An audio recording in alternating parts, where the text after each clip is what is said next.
Netshirian. Welcome back to the mini-series Ransomware Deconstructed. This topic is to explain the life cycle of a ransomware incident. What really does go down? Well, once the target or the victim's been identified, you can think of 5 stages in which the ransomware attack occurs. Why is this important?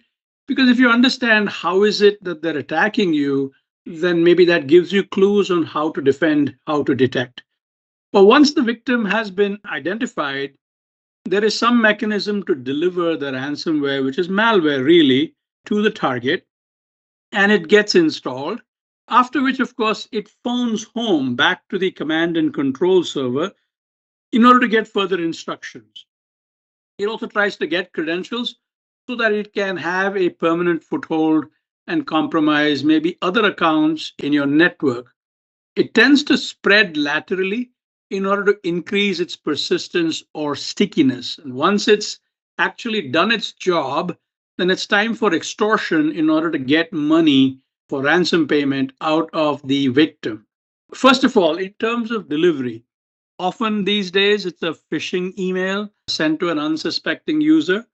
It can also be an evil website which the user might visit, and if they were to visit that, then compromise can in fact happen. Once the compromise occurs, exploitation and installation. The malware is looking to get past whatever endpoint defenses that you might have. And as I mentioned, phone home back to the command and control server.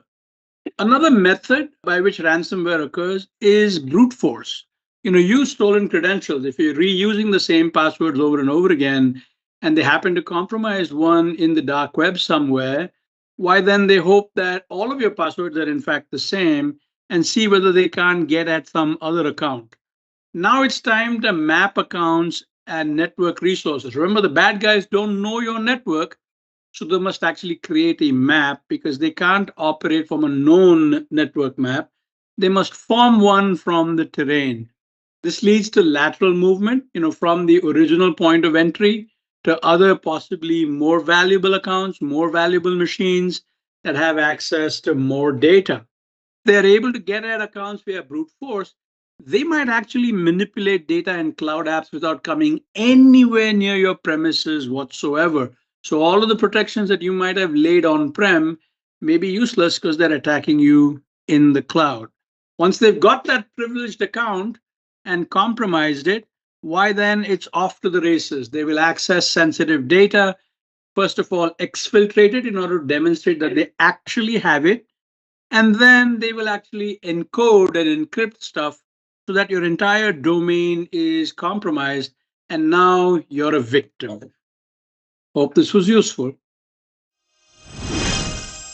Netshirian.